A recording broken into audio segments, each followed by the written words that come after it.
to the show where we share the stories of the many who intersect with our healthcare system but are rarely heard from. My name is Kevin Poe, founder and editor of Kevin MD.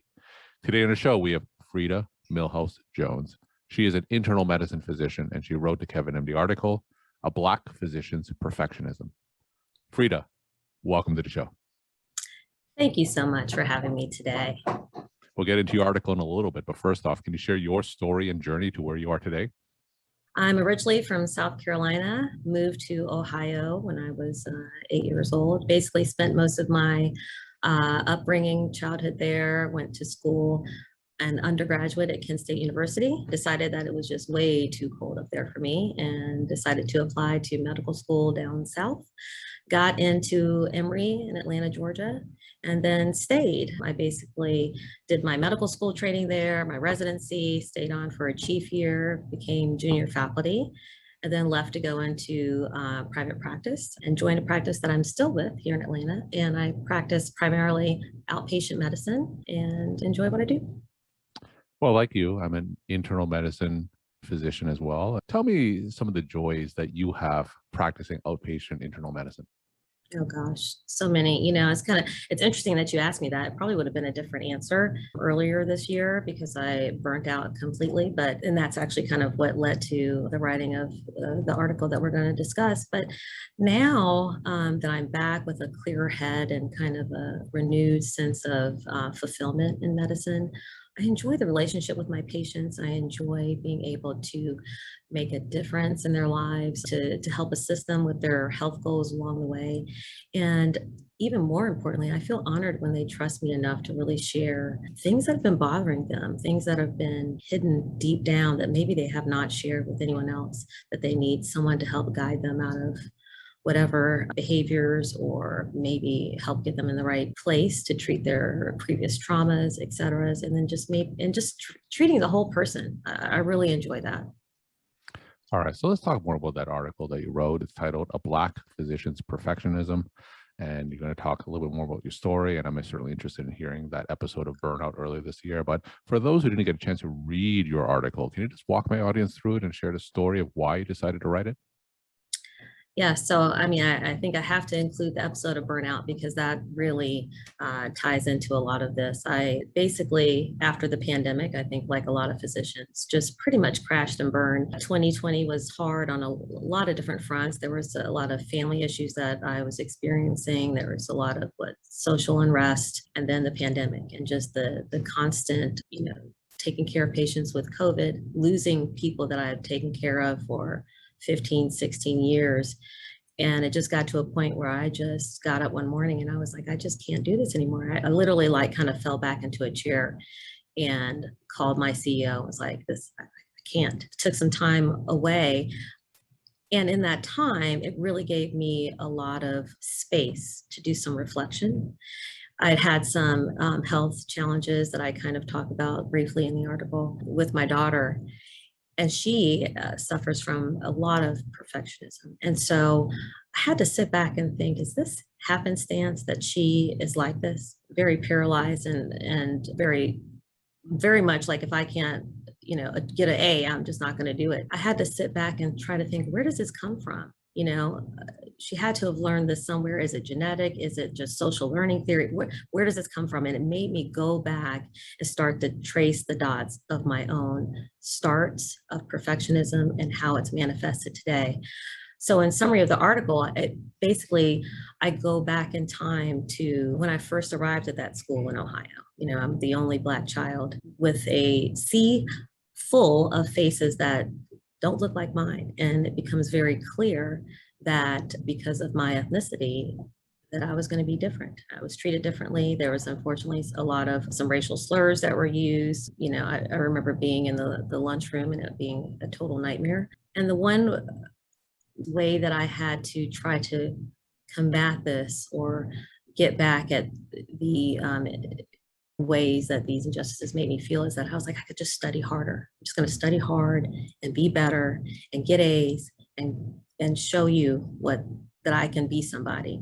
And so I took it all the way through my primary education, secondary education. It paid off externally because I became chief resident and, at a prestigious program, got into a prestigious practice, but very soon, was starting to undermine my confidence and who I really, the person I could really achieve to be. So give us some examples when you said that it tried to undermine your confidence. So what exactly do you mean by that? Ooh, well, I think that when we come into this world, we're just these wonderful, innocent little children, but we're affected by our environment. And it's no secret that in this country that racism, structural racism is an issue. For hundreds of years, starting with chattel slavery, there was this sense that African American people were inferior. There's writings of saying that we were lazy and all of these different things. And you can take that all the way through from slavery to sharecropping to the Jim Crow South and convict leasing and all these things. It's just been this, these constant stereotypes that have prevailed. And even though people don't say these things, it's in the back of the mind. So you always know that you have to try to level up. There's this in our world, in a lot of different atmospheres, especially in the educational system, there's this myth of meritocracy, right? That you can just, work hard and by your own merits, you'll pull yourself up by your bootstraps and get to where you need to be.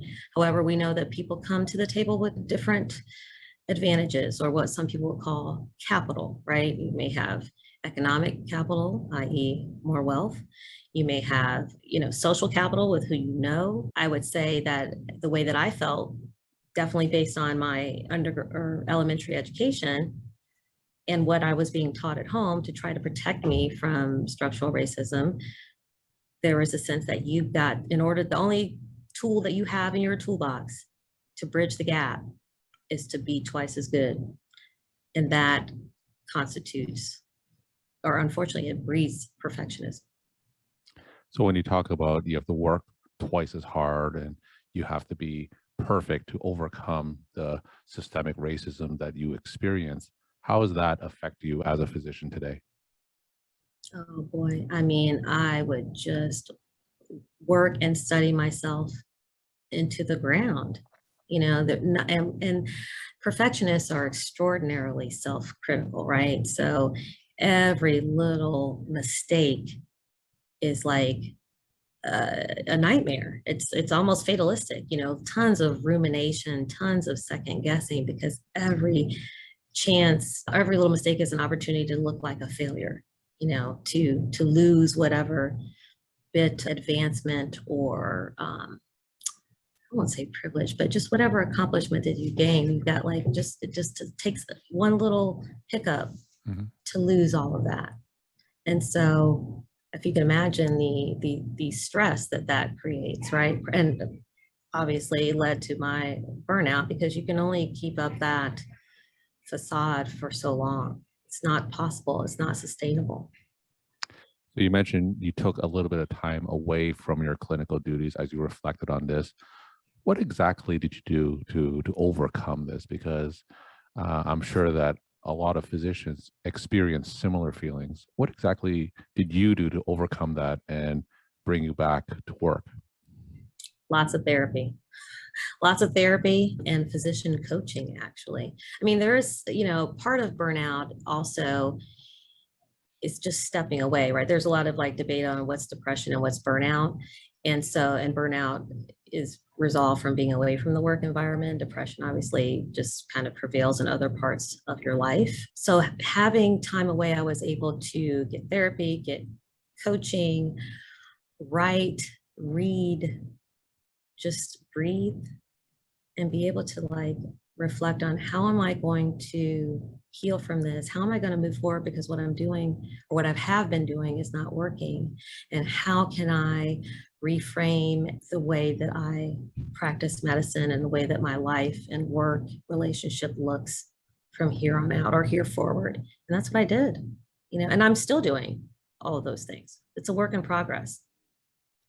We're talking to Frieda Millhouse-Jones. She is an internal medicine physician, and she wrote the Kevin MD article, A Black Physician's Perfectionism. Frieda, what kind of advice do you have for other Black medical students and trainees who may encounter similar obstacles to the ones that you described? Mm. Wow. I just wish I would have had someone to pour into me to let me know you are enough as you are, right? All of this messaging that we hear, you are enough. The real you is enough. And so you may be a success. You may think that you're being successful because of all of this hardcore criticism and this unrelenting drive that you have. But, you can be compassionate, you can make mistakes.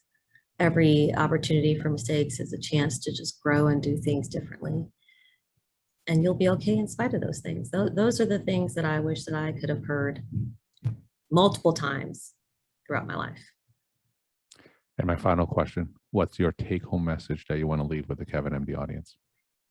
Compassion is everything. You're not going to do it right every single time. You're your own advocate. You can pave the way for yourself and how you want to do things for the future.